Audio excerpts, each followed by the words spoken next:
Shalom dan selamat hari Minggu kami ucapkan kepada jemaat Tuhan yang saat ini sedang mengikuti ibadah live streaming Bahasa Indonesia GKPS Padang Bulan. Adapun yang menjadi tema kita minggu ini adalah kasih kepada Allah. Syukur dan terima kasih kita ucapkan kepada Allah kita yang begitu luar biasa, yang masih memberkati kita, memelihara, dan bakal memberikan kita kesempatan untuk kita bisa menikmati dan mengerjakan segala aktivitas kita di sepanjang 1 minggu yang lalu. Itu semua karena berkat kemurahan dan pertolongan yang masih Tuhan berikan kepada kita. Kiranya kita selalu senantiasa sehat dan selalu sukacita di dalam Tuhan, dan itulah yang menjadi harapan kita bersama. Sekarang kita akan memulai ibadah. Jemaat diundang berdiri.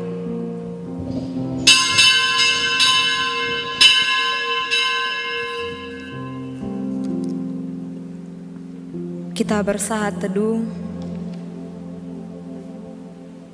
Kita mempersiapkan hati kita. Mari kita berdoa secara pribadi kepada Allah.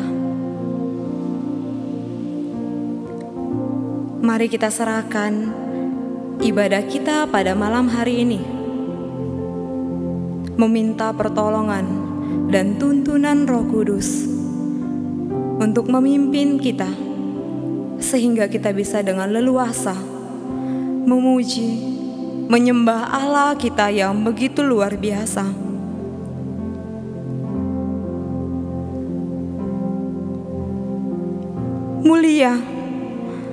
Mulialah Engkau ya Allah Raja kami, Allah yang mengasihi setiap umat yang berseru kepadamu. Bagimulah ya Allah segala pujian, hormat, dan kemuliaan. Dan terpujilah kiranya namamu yang mulia selama-lamanya. Dan kiranya kemuliaanmu memenuhi seluruh bumi.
Di dalam nama Allah Bapa, Anak dan Roh Kudus, pencipta langit dan bumi, nyanyikanlah nyanyian baru bagi Tuhan. Menyanyilah bagi Tuhan, hai segenap bumi. Kabarkanlah keselamatan yang daripadanya dari hari ke hari. Beritakanlah kemuliaannya di antara bangsa-bangsa. Haleluya.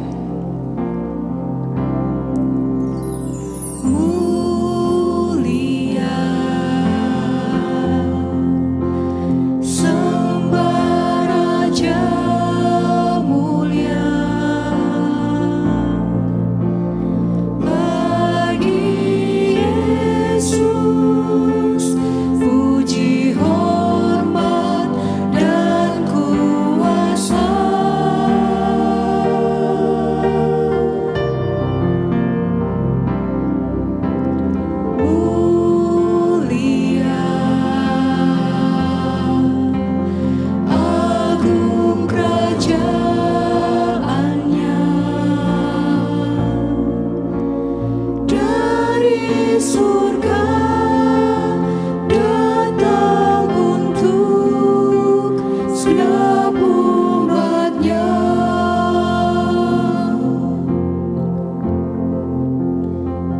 Sebab Tuhan maha besar dan maha tinggi.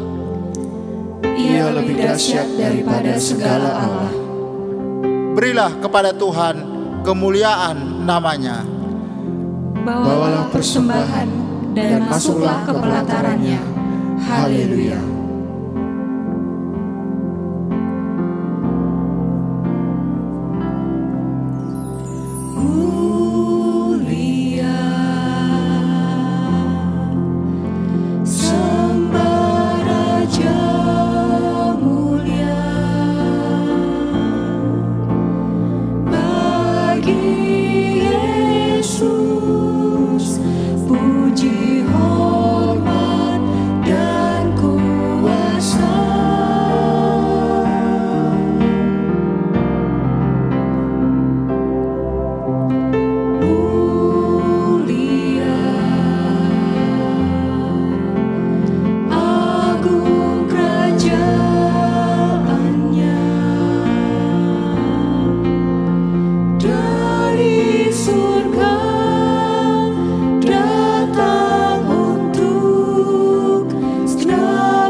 Marilah kita berdoa.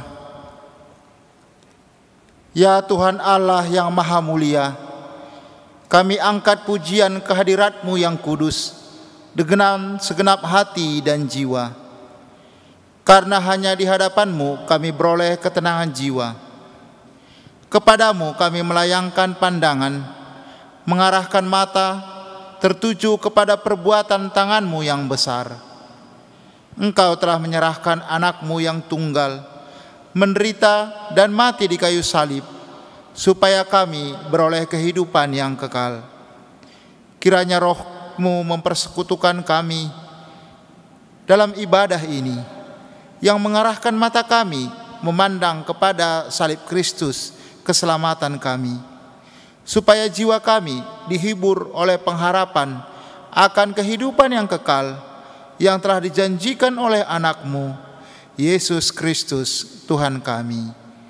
Amin. Jemaat dipersilahkan duduk kembali. Allah menciptakan manusia dengan sebuah tujuan, yaitu untuk memuliakan nama-Nya. Dialah Raja di atas segala raja. Layaklah seluruh bangsa memuji dan menyembah nama-Nya. Mari kita sembah Allah kita. Kita bernyanyi, besar dan ajaiblah karya-Mu.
memuji-Mu.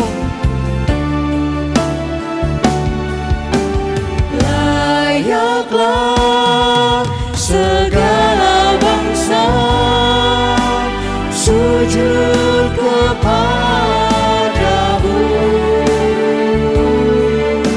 sebab Kau Allah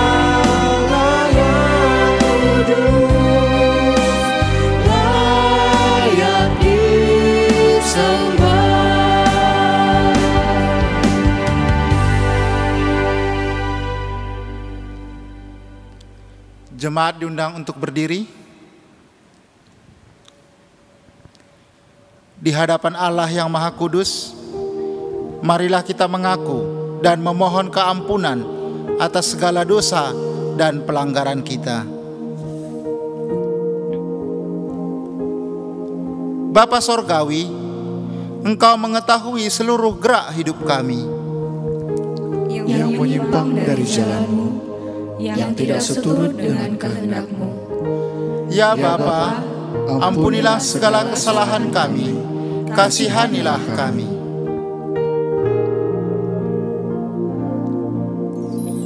Tuhan kasihani,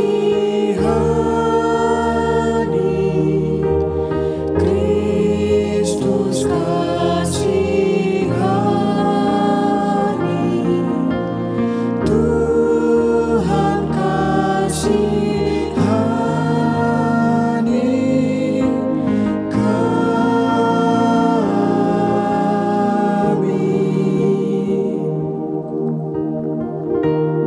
Kami sering mengabaikan kesetiaan dan kasih-Mu.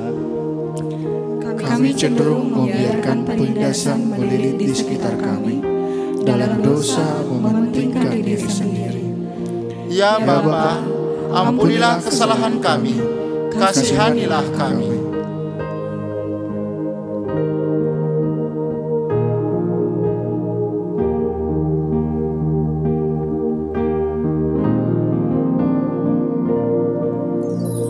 Tuhan kasihani, Kristus kasihani, Tuhan kasihani kami.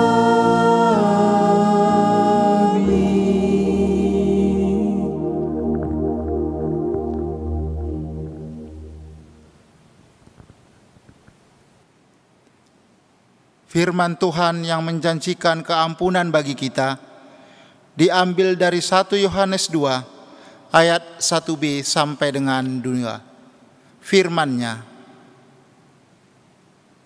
jika seorang berbuat dosa, kita mempunyai seseorang pengantara pada Bapa, yaitu Yesus Kristus yang adil. Dan Ia adalah pendamai untuk segala dosa kita. Dan bukan untuk dosa kita saja, tetapi juga untuk dosa seluruh dunia. Segala kemuliaan bagi Allah di tempat yang maha tinggi.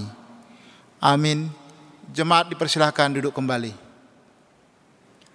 Sungguh tiada yang lebih besar kasih yang telah Allah berikan kepada kita, yang telah menerima kita apa adanya. Kasih-Nya yang begitu besar telah membebaskan kita dari belenggu dosa dan mengubahkan kita menjadi manusia yang baru. Mari kita responi pengampunan dosa yang telah kita terima.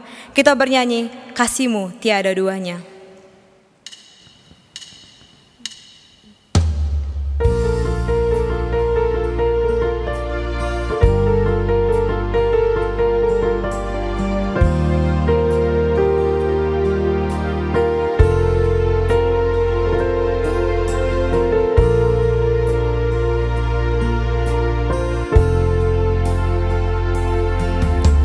Belum pernah ada kasih di dunia sanggup menerima diriku apa adanya selain kasih-Mu, Yesus. Takkan ada lagi kasih yang seperti ini. Takkan ada lagi kasih seperti ini, sanggup mengubahkan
Jemaat diundang untuk berdiri.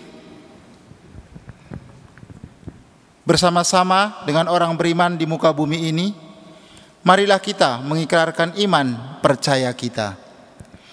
Aku percaya kepada Allah, Bapa yang Maha Kuasa, Khalik langit dan bumi, dan kepada Yesus Kristus, Anaknya yang tunggal, Tuhan kita, yang dikandung daripada Roh Kudus, lahir dari anak darah Maria, yang menderita di bawah pemerintahan Pontius Pilatus, disalibkan, mati dan dikuburkan, turun ke dalam kerajaan maut. Pada hari yang ketiga, bangkit pula dari antara orang mati, naik ke sorga, duduk di sebelah kanan Allah, Bapa yang Maha Kuasa, dan akan datang dari sana untuk menghakimi orang yang hidup dan yang mati. Aku percaya kepada Roh Kudus, gereja yang kudus dan am, persekutuan orang kudus, pengampunan dosa, kebangkitan daging, dan hidup yang kekal. Amin. Jemaat dipersilahkan duduk kembali. Kita mendengarkan warta. Warta Jemaat Kebaktian Minggu Berbahasa Indonesia, Minggu 7 Maret 2021.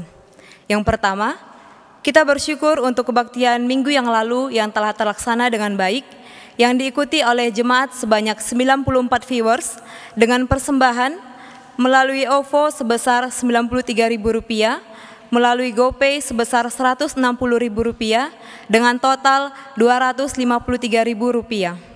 Terpujilah Tuhan, Sang Pemilik Pelayanan. Yang kedua, kembali kami mengucapkan selamat datang dan selamat beribadah bagi kita semua, secara khusus bagi jemaat yang pertama sekali mengikuti ibadah live streaming GKPS Padang Bulan. Yang ketiga, kami juga mengucapkan selamat ulang tahun bagi Bapak, Ibu, Saudara-saudari yang berulang tahun di sepanjang 1 minggu ini. Kiranya panjang umur, semakin melimpah dalam kasih dan pengetahuan yang benar, semakin bertumbuh dalam iman, dan tak bercacat menjelang hari Kristus. Yang keempat, hamba Tuhan yang akan menaburkan firman Tuhan pada malam hari ini adalah Bapak Syamas Untung Suseno. Kiranya kasih karunia Tuhan, rahmat dan damai sejahtera dari Bapa Kristus Yesus Tuhan menyertai kita. Yang kelima, hamba Tuhan yang akan menaburkan firman pada minggu depan 14 Maret 2021 adalah Bapak Pendeta Perlindungan Situmorang. Mari kita dukung dalam doa dan mari mengajak saudara dan teman untuk mengikutinya. Yang keenam, jam doa diadakan setiap hari Selasa pukul 19.30 WIB. Bagi jemaat yang rindu untuk didoakan dapat mengirimkan topik doanya pada nomor yang tertera pada layar. Demikianlah warta jemaat kita pada malam hari ini. Atas perhatian dan dukungan doanya, kami ucapkan terima kasih. Kita bersatu di dalam doa. Ya Tuhan Allah, betapa kami bersyukur, betapa kami berterima kasih kepadamu. Allah kami yang begitu baik, Allah yang mengasihi terus menjagai kami dalam setiap lingkup kehidupan kami. Bahkan kami bersyukur pada malam hari ini Tuhan masih mempertemukan kami melalui ibadah live streaming ya Tuhan. Kami masih boleh Tuhan izinkan mengikuti ibadah. Tuhan masih mengizinkan kami untuk menaikkan pujian kami, menyembah kepadamu ya Allah. Siapakah kami ya Tuhan?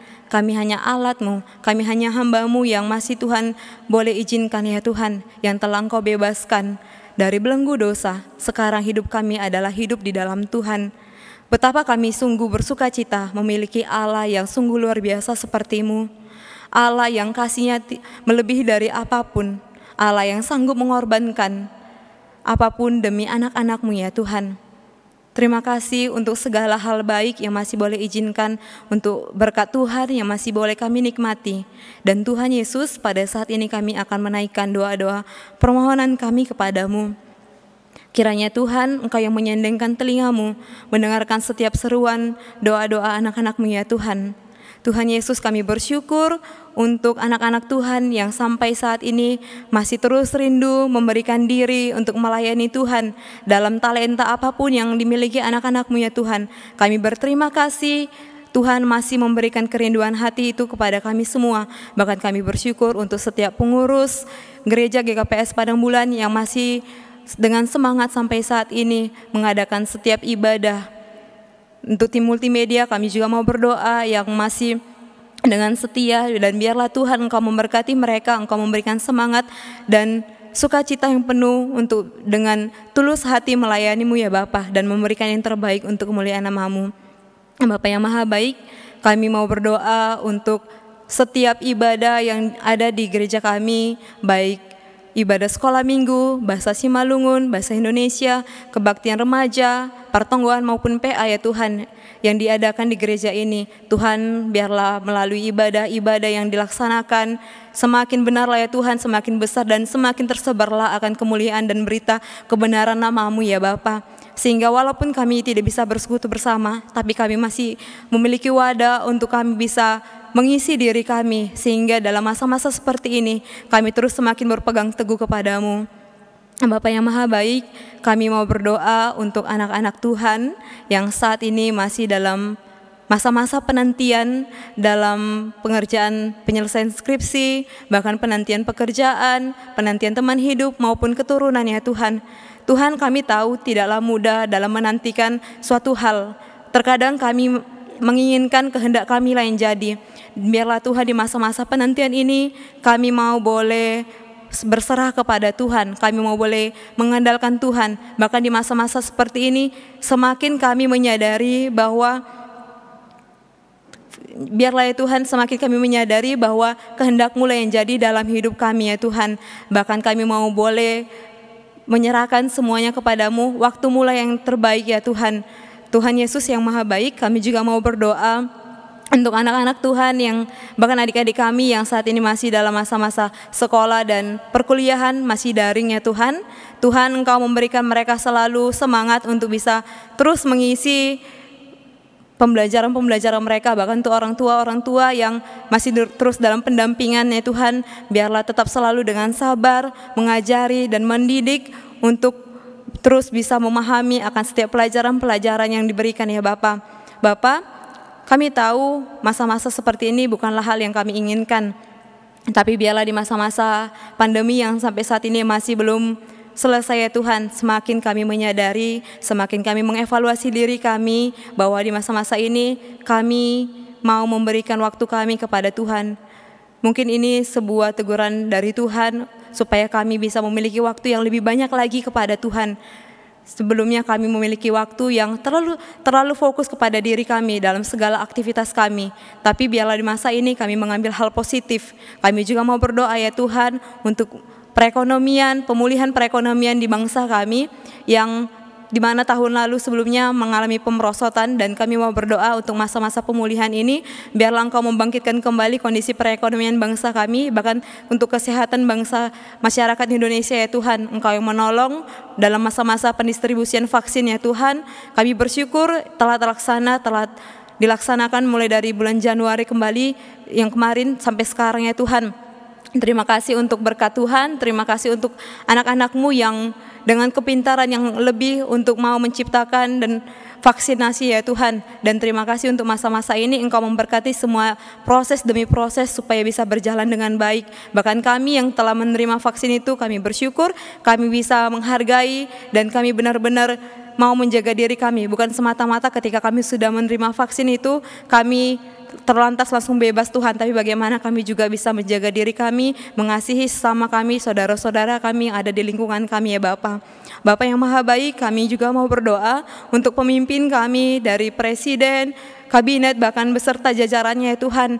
Tuhan, Engkau yang tahu, Engkau yang memimpin, Engkau yang memakai anak-anak-Mu di pemerintahan ini ya Tuhan dalam mengambil setiap kebijakan-kebijakan, keputusan-keputusan untuk kami masyarakat. Biarlah Tuhan hal yang terbaik untuk kami semua. Engkau yang menolong mereka Tuhan supaya benar-benar dengan bijak dan mementingkan setiap kondisi, setiap kebutuhan masyarakat ini ya Tuhan. Tuhan, biarlah Engkau perlahan-lahan membangkitkan kembali kondisi bangsa kami, dan Engkau yang memulihkan kembali kondisi bangsa kami. Kami mau mengandalkan Tuhan dalam hidup kami. Kami mau menyerahkan semuanya kepada-Mu, bahwa tiada Allah yang lebih besar selain Engkau ya Allah. Allah yang begitu luar biasa di dalam hidup kami ya Bapa.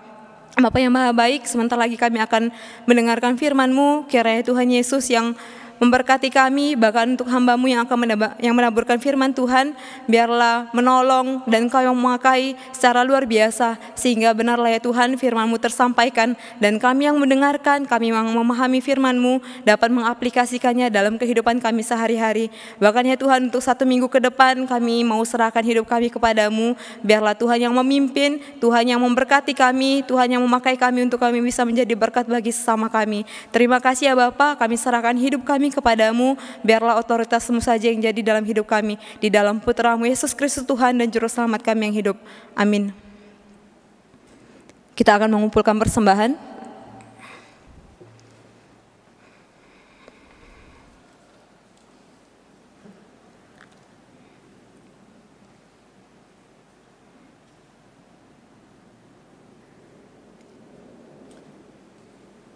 Firman Tuhan yang menuntun kita untuk memberikan persembahan diambil dari 2 Korintus pasal 9 ayat yang ke-6 dan ayat yang ke-7. Demikian firman Tuhan. Camkanlah ini, orang yang menabur sedikit akan menuai sedikit juga, dan orang yang menabur banyak akan menuai banyak juga. Hendaklah masing-masing memberikan menurut kerelaan hatinya, jangan dengan sedih hati atau karena paksaan, sebab Allah mengasihi orang yang memberi dengan sukacita. Mari kita memberi persembahan yang terbaik sambil diiringi oleh pujian Terimalah Ucapan Syukurku. Sembari mengumpulkan persembahan, kita bernyanyi Terimalah Ucapan Syukurku. Persembahan dapat diberikan melalui akun yang tertera pada layar.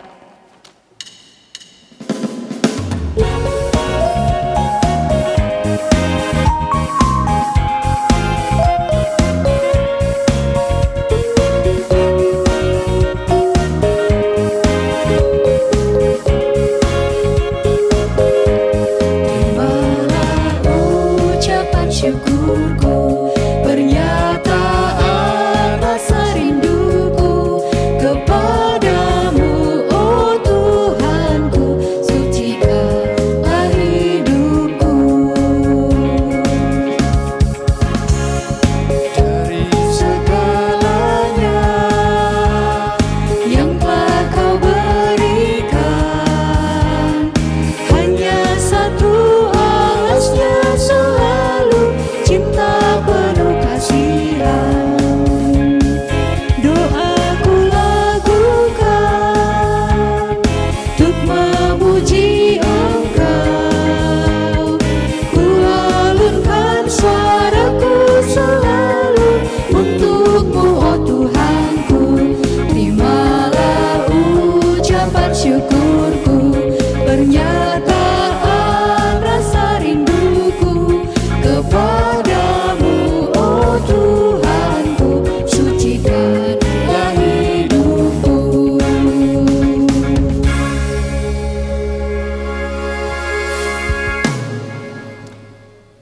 Jemaat yang dikasihi Tuhan, marilah kita bersama-sama berdoa untuk persembahan kita. Kami persembahkan ya Tuhan, apa yang sesungguhnya adalah milik-Mu. Ajar kami untuk menggunakannya sesuai dengan kehendak-Mu. Dalam Yesus Tuhan sumber segala-galanya kami berdoa. Amin.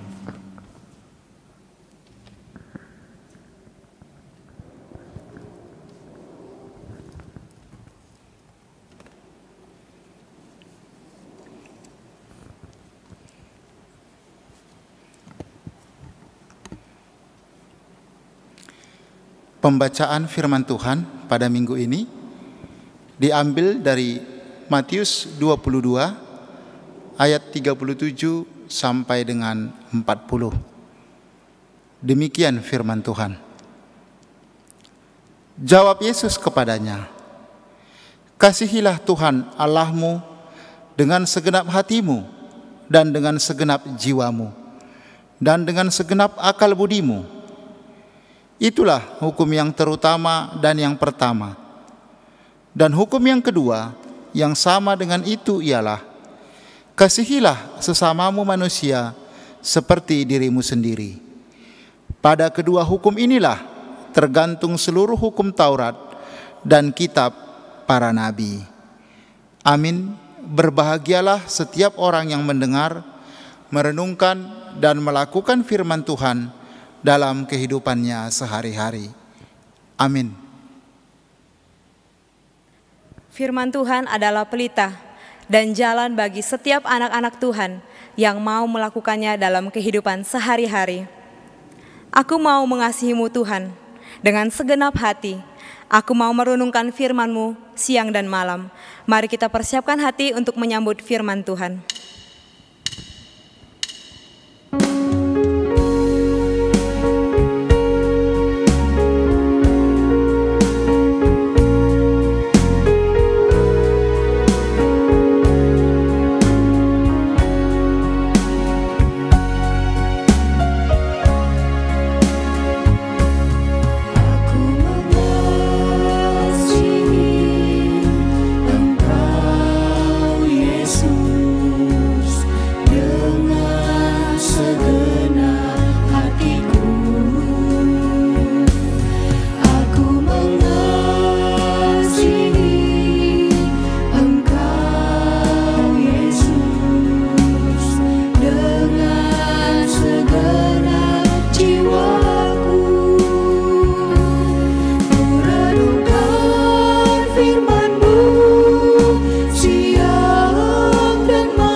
Dengan segenap hatiku, aku mau merenungkan firman-Mu siang dan malam. Kita nyanyikan lagu ini sekali lagi.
Kita berdoa.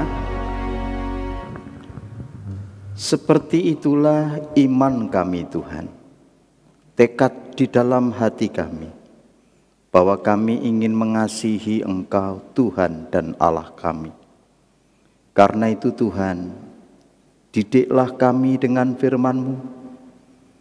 Biarlah kami belajar menyingkirkan segala keakuan kami, sehingga kami menuruti firman-Mu, mengasihi Engkau dengan seluruh hidup kami. Berfirmanlah, sebab hanya di dalam nama Tuhan Yesus kami berdoa. Amin.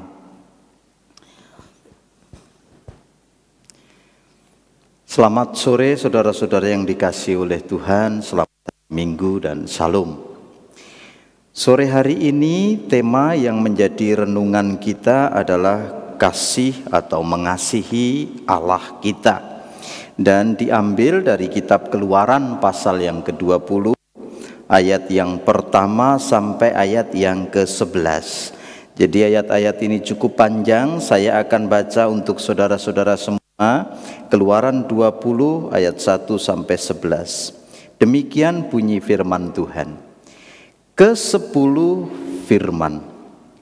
Lalu Allah mengucapkan segala firman ini. Akulah Tuhan Allahmu yang membawa engkau keluar dari tanah Mesir, dari tempat perbudakan. Jangan ada padamu Allah lain di hadapanku. Jangan membuat bagimu patung menyerupai apapun yang ada di langit di atas, atau yang ada di bumi di bawah, atau yang ada di dalam air di bawah bumi. Jangan sujud menyembah kepadanya atau beribadah kepadanya, sebab aku Tuhan Allahmu adalah Allah yang cemburu, yang membalaskan kesalahan bapa kepada anak-anaknya, kepada keturunan yang ketiga dan keempat dari orang-orang yang membenci aku. Tetapi aku menunjukkan kasih setia kepada beribu-ribu orang, yaitu mereka yang mengasihi aku dan yang berpegang kepada perintah-perintahku. Janganlah menyebut nama Tuhan Allahmu dengan sembarangan, sebab Tuhan akan memandang bersalah orang yang menyebut namanya dengan sembarangan. Ingatlah dan kuduskanlah hari Sabat. 6 hari lamanya engkau akan bekerja dan melakukan segala pekerjaanmu. Tetapi hari ke-7 adalah hari Sabat Tuhan Allahmu, maka jangan melakukan sesuatu pekerjaan. Engkau atau anakmu laki-laki, atau anakmu perempuan, atau hambamu laki-laki, atau hambamu perempuan, atau hewanmu, atau orang asing yang di tempat kediamanmu. Ayat yang terakhir, sebab 6 hari lamanya Tuhan menjadikan langit dan bumi, laut dan segala isinya, dan ia berhenti pada hari yang ke-7.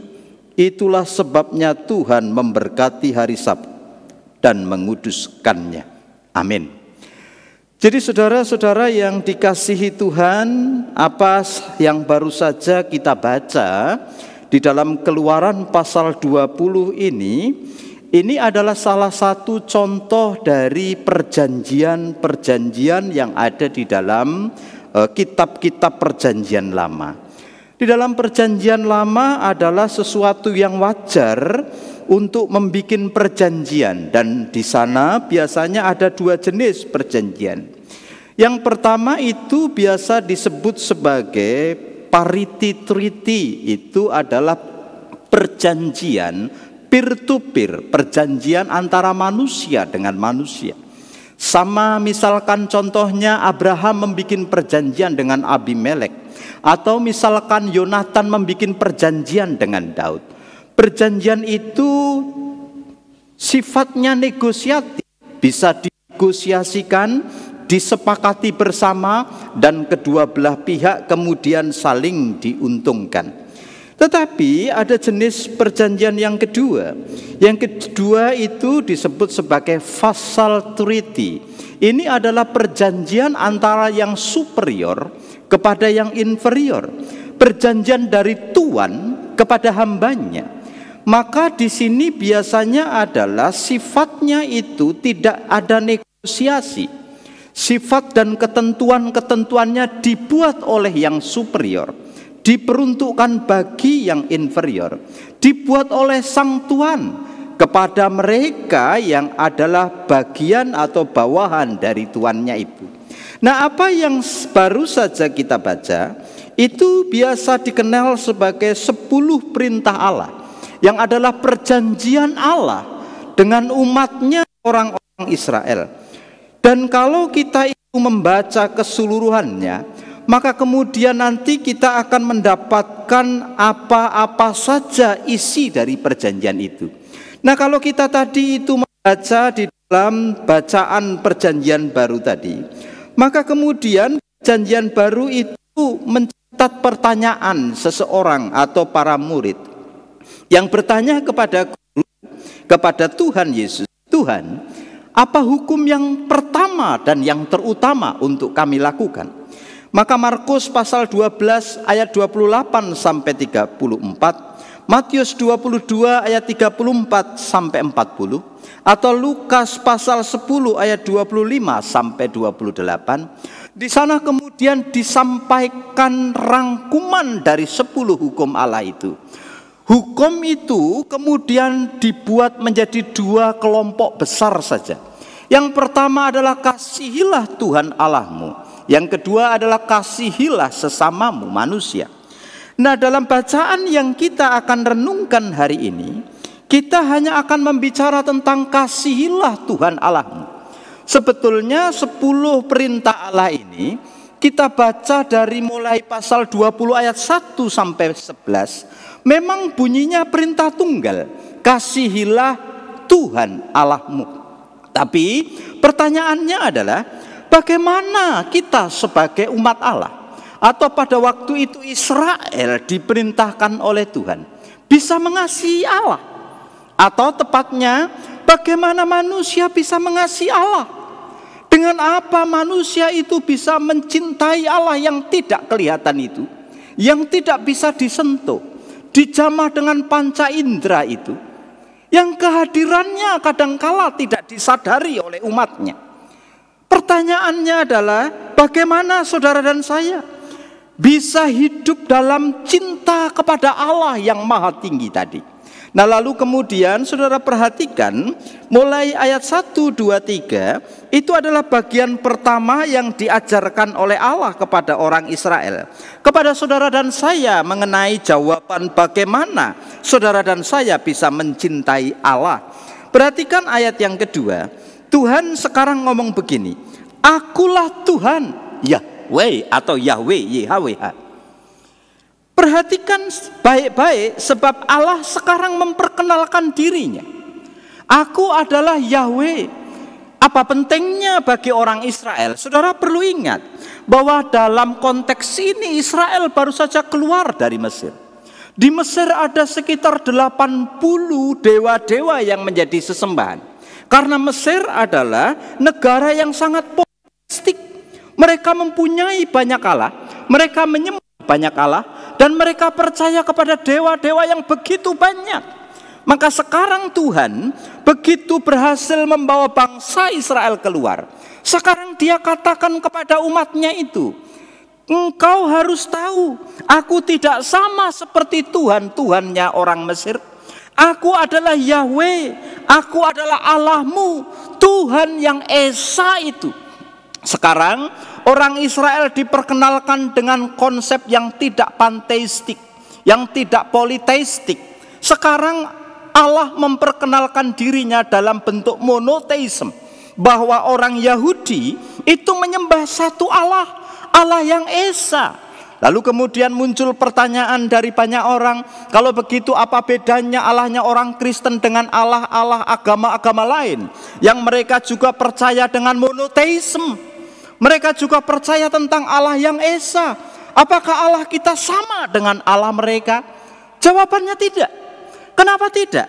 Sebab Allah yang memperkenalkan dirinya sebagai Allah yang monoteis, yang menyebut dirinya sebagai Yahweh tadi di dalam kitab yang kita baca, kemudian memperkenalkan dirinya sebagai Bapa, Putra, dan Roh Kudus.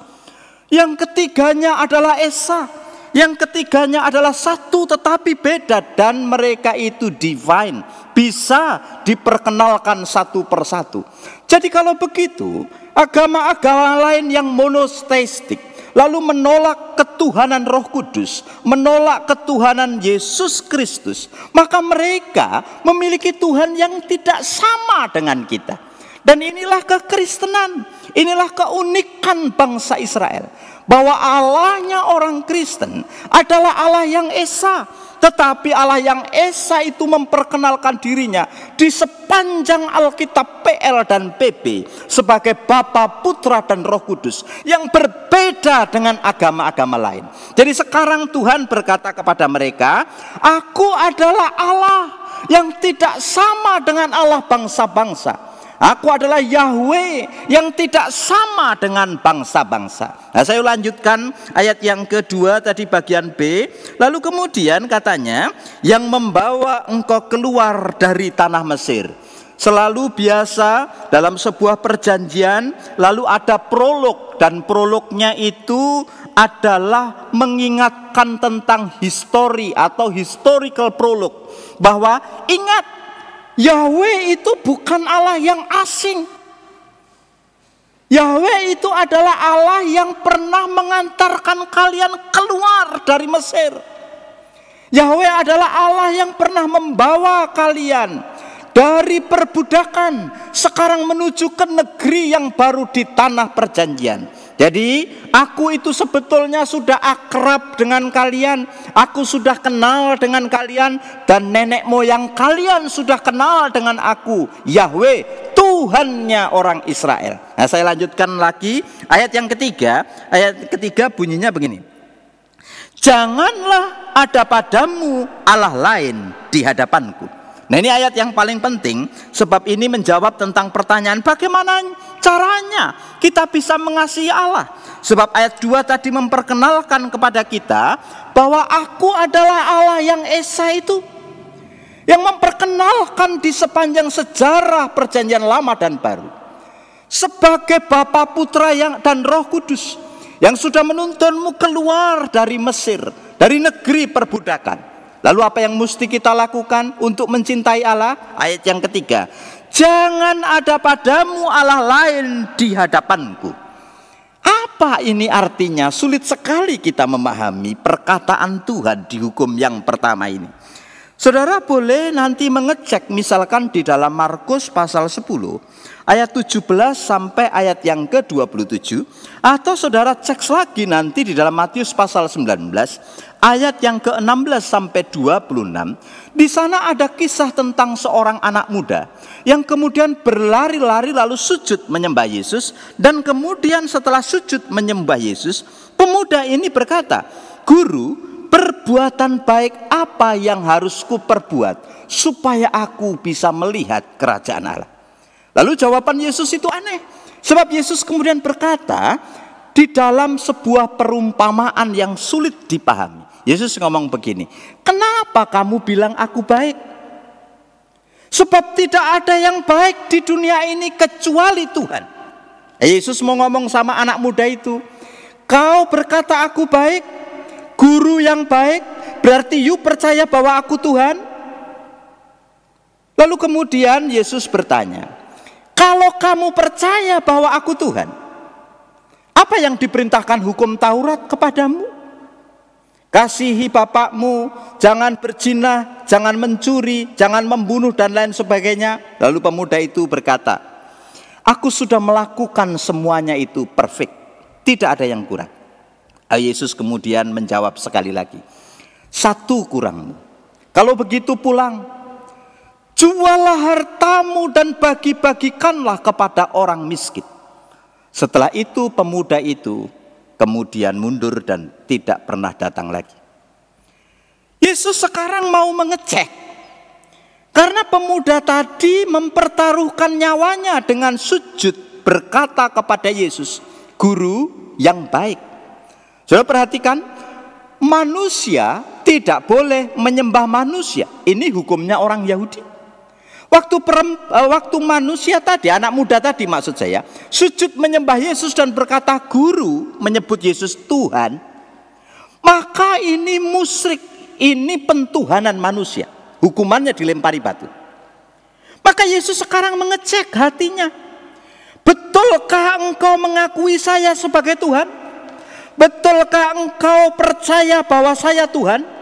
Atau kamu berkata, "Tuhan, Tuhan, Tuhan, aku mengasihi engkau." Itu hanya di bibirmu, di mulutmu saja. Sekarang saya cek isi hatimu. Isi hatinya itu sederhana saja. Mana lebih kau cintai, aku atau hartamu? Maka sekarang pulang, jual hartamu, lalu baru ikut aku. Pemuda itu sekarang kaget. Dan Yesus sekarang tahu persis bahwa ternyata yang ada di dalam kepalanya anak muda itu, di dalam hatinya anak muda itu, sebetulnya bukan Tuhan. Ada yang lain yang lebih penting, yang lebih utama, yang lebih priority dari hidupnya, yaitu hartanya yang banyak tadi. Sehingga kita paham kalau begitu apa yang dikatakan Tuhan dalam Keluaran pasal 20 ayat 3. Jangan ada padamu Allah lain di hadapanku. Sebab saudara dan saya itu seperti orang Israel yang seringkali latah menyembah Tuhan, yang sering sekali mengaku percaya Tuhan, menyanyikan lagu-lagu tentang Tuhan. bahkan berpura-pura aktif melayani Tuhan. Tapi pertanyaannya, mengasihi Tuhan bukan perkara itu, anak muda. Mengasihi Tuhan itu perkara hati. Apakah engkau mau membangun relasi dengan saya dalam sebuah bentuk relasi I and thou, aku dan engkau personal? Kalau itu yang terjadi, maka cek hatimu, apakah ada yang lain yang lebih penting dari saya? Jika masih ada yang lain yang lebih penting dari saya, you belum mencintai saya. Nah, saya tidak tahu apa yang ada di dalam hati saudara. Kadangkala kita itu berkata mencintai Tuhan, tapi banyak di antara kita yang tidak tertarik dengan Tuhan. Saya di beberapa pertemuan di tempat lain berkata, ada banyak anak-anak muda, ibu-ibu rumah tangga yang takut kehilangan kuotanya karena ibadah, yang hanya 1,5 jam atau 2 jam paling lama. Tapi mereka itu bisa nonton drama Korea itu 60 episode dan tidak pernah merasa kehabisan kuotanya. Ada orang lain juga yang sebetulnya terlibat dalam pelayanan, tetapi dia di dalam hatinya masih mencintai kehidupan dan kebiasaannya yang lama. Masih suka dengan pornografi, masih suka dengan video-video kotor, dan yang lain sebagainya. Nah, you cek hatimu. Sebab Tuhan sekarang berkata, kalau kamu mau mencintai saya, kalau kamu mau mengasihi saya, pertanyaannya, apakah kamu loyal dengan saya? Maka mengasihi Tuhan dibuktikan dengan loyalitas spiritual.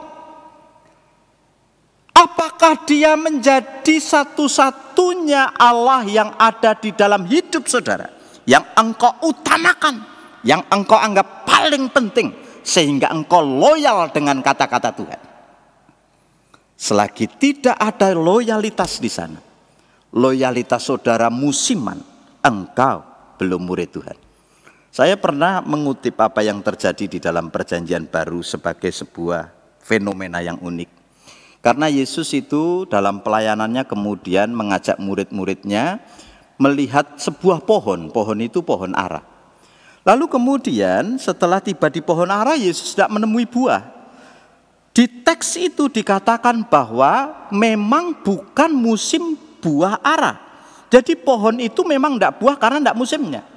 Tapi Yesus setelah melihat pohon ara itu lalu berkata kepada pohon itu, mulai hari ini tidak ada seorang pun yang akan makan dari buahmu. Yesus mengutuk pohon itu. Besoknya lagi mereka lewat, pohon itu mati. Lalu kemudian yang menarik dan menggelitik adalah kenapa Yesus marah sama pohon yang tidak buah. Padahal pohon itu tidak musim berbuah. Sebetulnya itu bukan perkara dengan pohon itu. Tapi ini adalah perkara Yesus dengan orang Israel, perkara Yesus dengan para murid. Yesus mau mengatakan begini, aku mau melihat buah setiap saat. Dan aku tidak mau kamu jadi orang Kristen musiman. You mesti menghasilkan buah. Kapanpun. Dalam 365 hari. 365 hari itu. Orang Kristen mesti loyal kepada Tuhan. Dan menghasilkan buah. Kalau tidak, you akan jadi orang Kristen musiman. Dan you tidak bisa mengasihi Allah. Bagaimana saudara bisa mengasihi Allah? Loyallah kepada Allah. Yang kedua, coba perhatikan ayat yang keempat. Jangan membuat bagimu patung yang menyerupai apapun. Nah, perhatikan itu kata-kata yang menarik. Demikian. Di dalam Alkitab kita jelas sekali melihat bahwa saudara dan saya adalah spiritual being. Allah menciptakan manusia dan memberinya roh kepada kita, kepada tubuh kita. Maka manusia dalam naturnya yang spiritual being tadi selalu punya keinginan mencari sesuatu yang lebih besar untuk disembah, dihormati, ditinggikan. Dan itu natur manusia, tidak ada salahnya dengan itu. Tetapi perhatikan, kadangkala karena natur manusia, yang adalah spiritual being dan selalu ingin menyembah, sepertinya kita itu kemudian ketularan apa yang dialami Adam dan Hawa. Di dalam Kejadian pasal 3, Adam dan Hawa itu ketemu setan, dan setan itu kemudian menawari Adam dan Hawa, kalau kau makan pohon itu, kau tidak akan mati, tapi kau akan menjadi sama seperti Allah. Kadangkala manusia itu tergoda untuk menjadi sama seperti Allah, atau bahkan membuat image, membuat gambaran, membuat segala sesuatu yang kita itu kemudian pikir itu adalah Allah. Nah, patung di sini tidak selalu dalam rupa patung seperti yang saudara lihat di dalam kisahnya orang Israel membuat patung lembu emas. Nah, itu juga, tetapi tidak itu. Patung ini adalah segala sesuatu yang saudara pikirkan bisa menggantikan Tuhan. Yang saudara pikirkan itu memberikan kepada saudara rasa aman, rasa berharga, rasa bernilai. Sehingga ketika engkau memiliki itu, dalam tanda kutip patung itu, engkau berharga, engkau bernilai, dan engkau itu menjadi orang yang aman. Nah, inilah yang dikatakan oleh Tuhan ketika dia berfirman di pasal yang keempat, jangan membuat bagimu patung yang menyerupai apapun, yang kau anggap melaluinya kau akan beroleh keamanan, beroleh harga diri, dan kamu dianggap penting. Tak boleh itu. Maka Tuhan mau mengatakan, di luar sana banyak sekali Allah-Allah palsu, patung-patung tadi. Dan ketika kamu itu mau mengasihi saya, maka kamu tidak bisa terdistorsi. Nggak boleh kamu tertarik dengan apapun selain aku, yang mungkin bisa memberimu rasa aman, yang mungkin bisa memberimu rasa berharga, yang mungkin bisa memberimu nilai, dan kamu menjadi bernilai. Sebab di luar sana banyak sekali yang bisa kita jadikan sesembahan-sesembahan palsu, patung, Tuhan-Tuhan yang palsu. Saya berpikir kalau saya punya rumah yang besar, maka saya akan dihargai orang. Saya berpikir kalau saya berganti mobil yang mewah sekali, maka saya akan terhormat, dihargai Tuhan.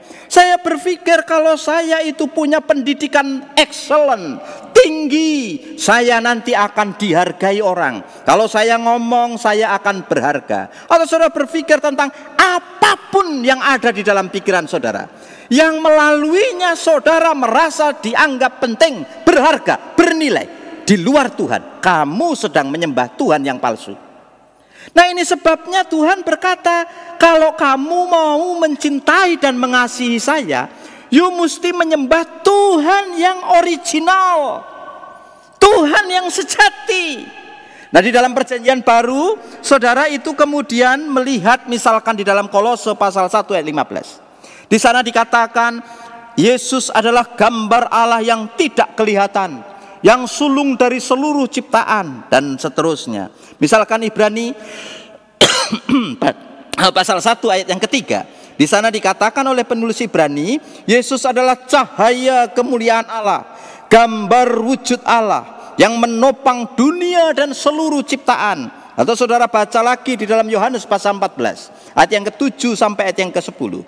Di sana ada muncul pertanyaan Filipus. Filipus berkata kepada Yesus, tunjukkan kepada kami Bapa, cukup bagiku, kata Filipus. Lalu apa jawab Yesus? Yesus berkata kepada Filipus, tidak ada seorang pun yang bisa melihat Bapa, tapi siapa melihat aku, dia sudah melihat Bapa. Siapa menyembah aku, dia menyembah Bapa. Siapa mencintai aku, dia mencintai Bapa. Maka kemudian di luar sana sekali lagi ada banyak patung-patung, Allah-Allah palsu, sesembahan-sesembahan palsu yang kamu percayai, yang kamu anggap benar, yang kamu jadikan sesembahan, yang kamu rasa kalau saya punya itu, saya berharga, saya bernilai, saya penting. Dan Tuhan sekarang bilang, itu kepalsuan. You mesti sembah Yesus. Dan Yesus adalah cahaya kemuliaan Allah itu. Kalau kau sembah Dia, maka engkau sedang mengasihi Allah yang benar. Nah, saudara, saya tidak tahu apa patung-patung yang ada di sekitar saudara, ornamen-ornamen kehidupan yang saudara sangat cintai dan hargai, dan saudara pikir kalau kau punya itu, maka kau akan bernilai. Termasuk bagi yang single ya, saudara berpikir menikah itu adalah salah satu cara untuk saudara memiliki status sosial yang baik. Tapi kalau gara-gara menikah you meninggalkan Tuhan, kamu sedang dapat patung, kamu sedang dapat Allah yang palsu, kamu sedang dapat kebohongan, dan kamu ditipu oleh pikiran. Jangan begitu, karena Tuhan saja rasa amanmu itu ada. Karena Tuhan saja engkau diterima, dicintai, dikasihi tanpa batas. Oleh karena Tuhan saja. Gitu ya. Jadi kalau begitu, hukum yang kedua, bagaimana saudara bisa mengasihi Allah? Hiduplah dalam penyembahan kepada Allah yang sejati. Singkirkan patung-patungmu. Ornamen-ornamen yang kau anggap itu penting dan berharga. Termasuk keinginan saudara untuk jadi kaya. Kaya tidak berdosa, ingin kaya berdosa. Kaya tidak masalah, tetapi kalau salah mendapatkan kekayaan dan motivasinya, Anda itu berdosa di hadapan Tuhan. Yang ketiga, perhatikan yang ketiga, itu ayat yang ke-7. Sebab nanti kalau dipanjangkan banyak itu ya, 5-6 itu. Ayat 7 aja langsung. Ayat 7 bunyinya begini. Jangan menyebut nama Tuhan Allahmu dengan sembarangan. Nah, di situ King James menerjemahkan begini. Thou shall not take the name of the Lord thy God in vain. Jadi ada 3 kata yang penting. Shall not take, itu dalam terjemahan LAI dikatakan jangan sebut. Jangan sebut itu sebetulnya lebih tepatnya do not live at atau do not exalt. Itu bicara tentang jangan kau agungkan, jangan kau pakai nama Tuhan yang agung itu. Lalu kemudian kata yang kedua yang paling penting juga adalah kata the name of the Lord, nama Tuhan. Nama itu adalah simbol dari kehormatan. Jadi nama itu adalah simbol dari reputasi. Tuhan punya nama yang menggambarkan reputasinya. Misalkan dia disebut sebagai Jehovah Jireh. Kenapa nama itu penting? Misalkan lagi Jehovah Rafa, Tuhan yang menyembuhkan. Karena sepanjang sejarah reputasi Tuhan yang menyembuhkan itu, maka dia disebut sebagai Jehovah Rafa. Karena Tuhan selalu menyediakan kebutuhan umatnya, dia disebut sebagai Jehovah Jireh. Jadi kalau begitu, nama adalah reputasi. Maka sekarang Tuhan berfirman, namaku itu penuh dengan reputasi kemegahan kebesaranku. Kalau kau pakai namaku dengan kekosongan untuk hal-hal yang tidak benar, kamu merusak reputasiku. Dan Tuhan tidak mau dirusak oleh oleh manusia, reputasinya itu. Bagaimana kita bisa merusak reputasi nama Tuhan? Ada 3 hal setidaknya. Yang pertama itu disebut sebagai irreverent atau tidak menghormati. Misalkan itu kisah yang terjadi dalam Ayub pasal 1 ayat yang kelima, di mana Ayub itu tiap-tiap anak-anaknya pulang pesta bikin persembahan untuk apa? Jangan-jangan di dalam hati mereka mengutuki Tuhan. Lalu kemudian Ayub minta maaf sama Tuhan. Tapi di dalam Ayub pasal 2 ayat yang ke-9, di sana diceritakan tentang istri Ayub yang marah kepada Tuhan dan bilang sama Ayub, Ayub, ngapain kamu ikuti Tuhanmu itu? Kutuki saja Tuhanmu, setelah itu kau mati. Nah, ini disebut irreverent. Apa itu? Ketika berkata-kata sesuatu yang tidak menghargai Tuhan. Ngapain kau tetap taat sama Tuhan. Ngapain kau berdoa terus? Alalap martonggo, tidak penting berdoa itu. Kamu sedang irreverent God. Kamu tidak menghormati Tuhan. Kalau kamu tidak menghormati Tuhan dengan kata-katamu itu, maka disebutkan di sana, kamu merusak reputasi Allah. Dan itu berdosa. Maka kita tidak boleh merusak reputasinya dengan sembarangan. Misalkan lagi, yang kedua, tidak dengan irreverent, tetapi bisa saja dilakukan dengan cara menggunakan bad language, kata-kata yang buruk, yang tidak baik, kata-kata yang sembrono. Misalkan ketika saudara WA itu loh, di WA itu terakhir saudara itu bilang GBU, God bless you. Kau menulisnya tidak dengan hatimu. Kau itu hanya latah saja menggunakan itu karena memang biasanya begitu. Kelatahan inilah yang disebut kesembronoan. Dan kalau kau gunakan nama Tuhan dengan kesembronoan, kamu merusak reputasi Tuhan. Tidak boleh sembarangan. Oke, kita doakan. Ya, kami ikut berdoa ya. Ya, kalau begitu kita topang dalam doa, padahal kamu tidak berdoa. Oke lah, kalau begitu kami ikut berdoa. Saudara mendoakannya? Atau saudara kesandung bilang, ah Tuhan, kesandung. Sikit-sikit, ah Tuhan. Oh Tuhan. Ya Allah. Ya Allah. Dan lain sebagainya. Ya kamu itu sembrono. Menggunakan nama Tuhan dengan sembrono. Dan itu dianggap sebagai pelanggaran hukum. Yang ketiga, itu bisa saja dengan melanggar perjanjian. Kamu harus menjadi promise keeper, penjaga perjanjian. Nah ini penting juga ya. Kemudian kalau saudara baca misalkan di dalam perjanjian baru Yesus pernah berfirman, Matius 5 ayat 35, 33, 37. Kalau iya, katakan ya. Kalau tidak, katakan tidak. Selebihnya datang dari setan, si jahat. Maka sekarang kita bisa menghormati Allah. Kalau iya, bilang ya. Kalau tidak, bilang tidak. Kadangkala kita sulit mengatakan tidak demi menghargai pertemanan. Lalu kita berjanji dan kita memecahkan, merusak perjanjian itu dengan tidak menepatinya. Maka kadangkala kita juga menggunakan sumpah. Maka orang Kristen tidak boleh bersumpah. Cukup ya, ndak, ya ndak. Nah termasuk yang berselingkuh. Ya, berselingkuh itu termasuk merusak perjanjian. Karena kalau nikah itu janji di hadapan Tuhan, lalu saudara selingkuh, maka saudara itu tidak jadi promise keeper, penjaga perjanjian. Kamu merusak reputasi Tuhan. Dengan perceraianmu, kamu merusak nama besar Tuhan dan kebaikan Allah. Maka itu dianggap sebagai pelanggaran. Jadi kalau begitu, yang ketiga ini mau bilang begini loh. Bagaimana caranya kita mengasihi Allah?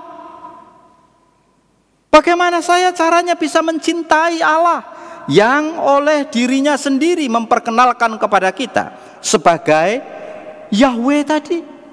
Saudara mesti hidup memuliakan reputasi Tuhan. Hati-hati dengan mulutmu, hati-hati dengan perkataanmu. Jangan keluar kata-kata sembrono tentang Tuhan, sebab itu merusak reputasi Tuhan. Yang terakhir, sorry saya agak batuk ya. Yang terakhir itu ada di ayat yang ke-8 sampai ayat yang ke-11. Ayat 8 khususnya. Ayat 8 begini. Ingatlah dan kuduskanlah hari Sabat. Nah ini penting. Saya sudah sampai ke yang terakhir ya, yang keempat. Bagaimana saudara bisa mengasihi Allah? Saya ulang dari 1. Yang pertama, hiduplah dalam loyalitas. Jangan ada padamu Allah lain. Yang kedua, saudara mesti hidup dalam penyembahan kepada Allah yang sejati. Jangan ada patung di dalam hidupmu yang kau anggap itu penting. Yang ketiga, hiduplah memuliakan reputasi Allah. Jangan menyebut nama Tuhan Allahmu dengan sembarangan. Yang terakhir itu adalah ayat yang ke-8. Ayat yang ke-8 itu bunyinya adalah ingatlah dan kuduskanlah hari Sabat. Nah, apa itu artinya? Begini ya. Di dalam Alkitab, kata Sabat atau hari Sabat itu punya dua pengertian. Yang pertama, Sabat selalu dikaitkan dengan peristiwa Kejadian pasal 2, ayat 2 dan ayat 3.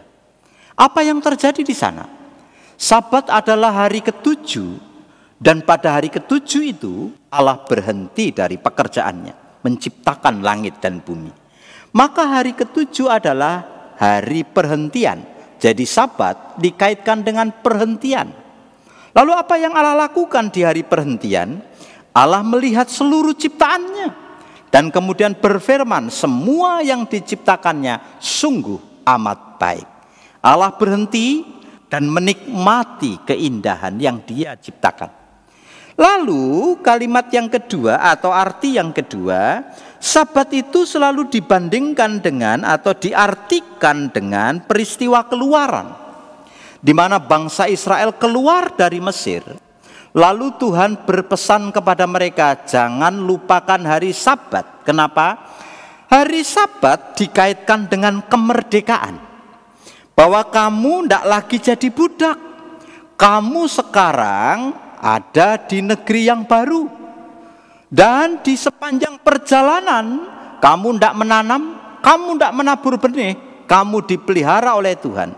Bahkan kalau saudara misalkan baca nanti di Keluaran 16 ayat 22-23, maka di sana orang Israel disuruh berhenti di hari Sabat. Hari Sabat itu hari ketujuh, tepatnya hari Sabtu kalau sekarang. Dan kemudian Tuhan itu berfirman kepada Musa, kalau hari Jumat atau sebelum Sabat, kamu kumpulkan roti mana 2 kali lipat. Saudara tahu, roti mana itu diambil pagi, busuk sore.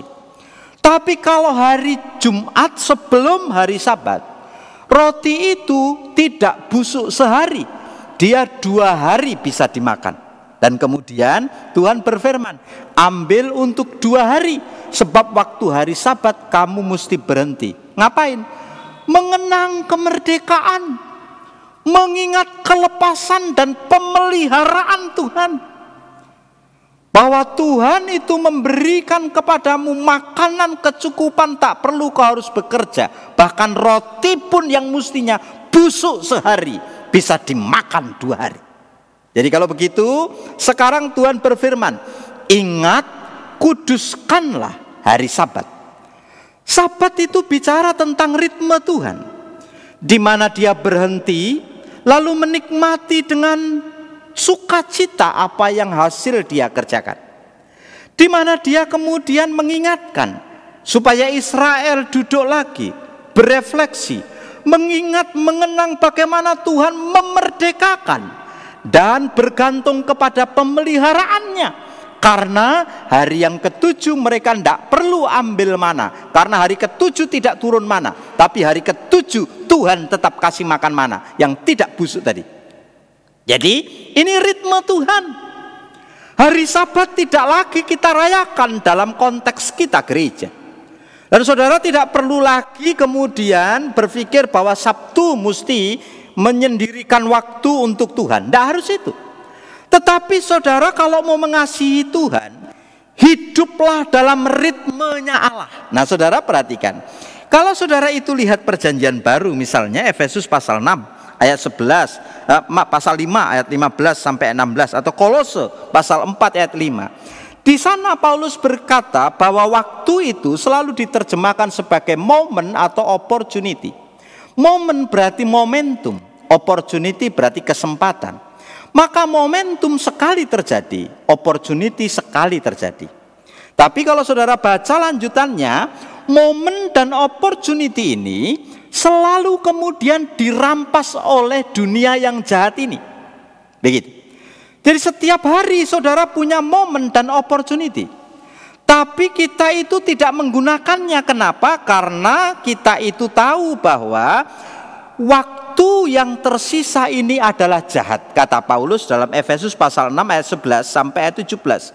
Maka you mesti redeem, menebus waktu itu. Dengan apa? Dengan menggunakan waktu dengan bijaksana untuk memuliakan Allah. You punya 365 hari setahun. You punya 30 hari sebulan. You punya 60 menit 1 jam. Anda punya 60 detik per 1 menit. Pertanyaannya, apakah setiap detik, ke menit, ke jam, ke hari, kamu memakainya dan menebusnya untuk memuliakan Tuhan? Tadi di awal saya bilang, berapa banyak kalian yang muda-muda nonton TikTok? Bahkan saya itu heran ya, karena banyak orang yang sudah mulai gila. Mereka bisa rekam TikToknya tuh nari-nari, padahal kita lewat di taman itu, di USU. Saya lewat ke USU itu banyak anak gadis-gadis nari-nari di situ. Ternyata rekaman TikTok. Kamu gunakan waktu hanya untuk TikTokan sehari 4 jam. You tidak bijaksana. You tidak hidup dalam ritme Tuhan. You gunakan nonton YouTube sehari lebih dari 5 jam. Kamu sia-siakan waktu begitu banyak. You tidak redeem God's time, waktunya Tuhan. Kamu itu bisa saja tidur dari jam 10 malam, bangun jam 10 pagi. Kamu adalah orang yang tidak mengasihi Allah. Karena kamu tidak bisa hidup dalam ritme waktunya Tuhan. Kalau Anda mau mengasihi Tuhan, hiduplah dalam ritmenya Allah. Di mana kamu mesti punya waktu untuk apa? Berhenti lalu mencari Tuhan dan mengucap syukur. Berhenti lalu mengingat Tuhan, berserah kepada Tuhan. Bahwa Allah adalah Allah yang sudah memerdekakan saya. Dan saya harus mengisi kemerdekaan dalam Tuhan ini dengan sesuatu yang berguna, bermakna. Pertanyaannya, seberapa banyak di antara saudara tidak menggunakan waktu ini dengan bijaksana? Yang adalah opportunity, kesempatan dari Allah. Dan kalau engkau melakukan itu, kamu tidak mengasihi Allah. Anda mau mengasihi Allah? Hiduplah dalam ritme waktunya Tuhan. Berhenti untuk menyembah Tuhan. Berhenti untuk mensyukuri kebaikan Tuhan. Berhenti untuk berpikir, apa yang mau kulakukan ke depan? Lebih baik lagi. Tadi saya bilang juga toh, ada loh drama Korea itu yang sampai 60 episode. Dan ada yang punya CD-nya itu lengkap. Kalau lewat satu, rasanya cemasnya luar biasa. Memang drama Korea terkenal sekarang ya, menarik. Nggak tahu kalian yang ada di sini suka drama Korea enggak? Kayaknya salah satu dari kita ada yang penggemarnya. Saya selalu tergoda untuk ngomong drama Korea ini karena penggemarnya banyak sekali di Facebook. Mereka suka sekali cerita tentang keluarga, mereka suka cerita tentang romantika dan lain sebagainya. Lupa, mereka tidak hidup lagi dalam ritme waktunya Tuhan. Mereka hidup dalam ritme kesenangannya sendiri. Nah, saudara, 4 hal itu yang saya mau sampaikan dalam perenungan hari ini. Mengasihi Allah, bagaimana caranya? Hiduplah dalam ritme waktu Tuhan. Yang kedua, bagaimana caranya? Muliakanlah reputasi Tuhan. Yang ketiga, bagaimana caranya? Sembahlah Allah sejati, singkirkan semua patung-patung yang saudara anggap penting itu. Dan yang terakhir, loyallah kepada Allah yang hidup itu. Kita berdoa. Bapa yang di surga, kami sungguh diingatkan oleh firman-Mu 10 hukum Allah yang kadangkala kami hafal itu semua, tetapi kami jadikan itu sebagai konsumsi kognitif kami, sehingga ketika kami diminta menyebutkannya, kami bisa menyebutkannya. Tetapi ketika kami melihat jauh ke dalam, bahwa perjanjian itu sebetulnya perjanjian yang menuntut kami untuk membangun relasi pribadi dengan Tuhan. Maka kami sejujurnya belum memiliki relasi yang akrab dan dekat dengan Allah. Masih banyak patung-patung yang kami punya dalam hidup kami, yang kami anggap berharga. Masih banyak Allah-Allah palsu yang kami percayai bisa menimbulkan rasa aman. Seringkali kami tidak loyal karena kami digoda oleh dunia ini dan mencintai diri kami sendiri. Bahkan seringkali kami tidak hidup di dalam ritme waktu Tuhan. Kami menggunakan waktu ini tanpa kebijaksanaan, sesuka-suka kami. Kami diingatkan bahwa kami harus hidup di dalam ritme itu. Bahkan kami menggunakan mulut kami untuk merusak reputasi Tuhan. Menggunakan kata-kata kami untuk merusak kebesaran nama Tuhan itu. Ampunilah kami Tuhan, kami orang-orang berdosa. Terus ingat-ingatkan kami dan bekerjalah Roh Kudus-Mu untuk menolong kami mengalahkan diri kami sendiri. Di dalam nama Tuhan Yesus kami berdoa. Amin. Kasih kita kepada Allah tidaklah lebih besar daripada cinta kasih Allah kepada kita. Dan itu telah Dia nyatakan sejak ribuan tahun yang lalu. Mari kita nyatakan komitmen bahwa kita mau mencintai Yesus selamanya. Walaupun dalam hidup kita badai datang silih berganti. Jemaat dipersilakan untuk bangkit berdiri.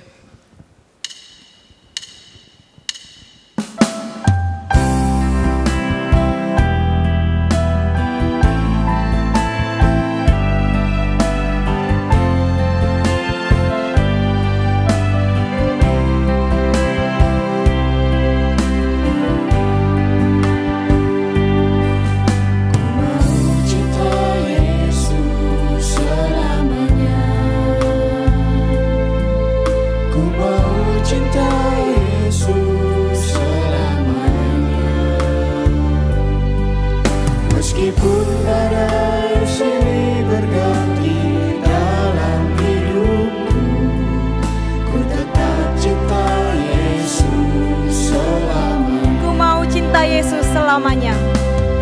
Ku mau cinta Yesus selamanya. Ku mau cinta Yesus selamanya. Meskipun badai silih berganti dalam hidupku, ku tetap cinta Yesus selamanya. Ya Aba, Bapa, ini aku anakmu, layakkanlah seluruh hidupku.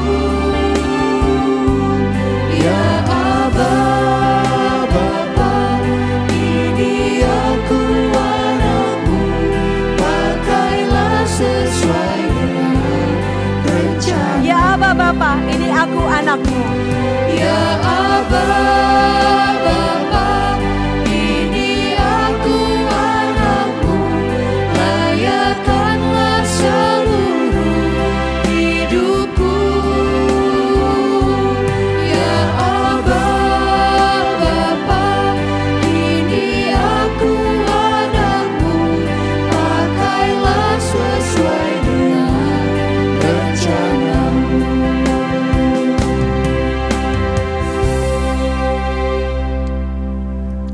Jemaat yang dikasihi Tuhan, marilah kita mengambil sikap berdoa. Mari kita bersama-sama berdoa mengucapkan doa Bapa kami. Bapa kami yang di surga, dikuduskanlah namamu. Datanglah kerajaanmu, jadilah kehendak-Mu di bumi seperti di surga. Berikanlah kami pada hari ini makanan kami yang secukupnya, dan ampunilah kami akan kesalahan kami, seperti kami juga mengampuni orang yang bersalah kepada kami. Dan janganlah membawa kami ke dalam pencobaan, tetapi lepaskanlah kami daripada yang jahat. Karena Engkaulah yang empunya kerajaan dan kuasa dan kemuliaan sampai selama-lamanya. Amin. Jemaat, pulanglah dengan sejahtera dan terimalah berkat Tuhan. Turunlah kiranya kasih karunia, anugerah dan damai sejahtera dari Allah Bapa Tuhan kita, dalam persekutuannya dengan Rohul Kudus, dan di dalam nama Putranya yang tunggal Tuhan kita Yesus Kristus. Kiranya damai sejahtera itu memelihara hati dan pikiran kita mulai saat ini sampai di kekekalan zaman. Amin.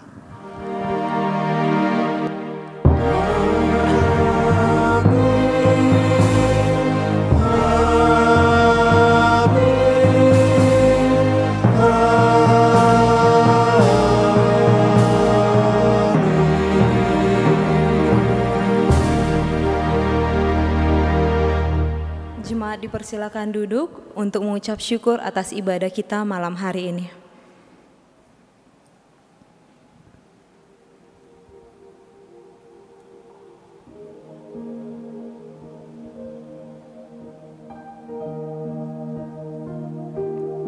Amin. Untuk menutup ibadah, kita bernyanyi, "Percayalah kepada Tuhan dengan segenap hatimu."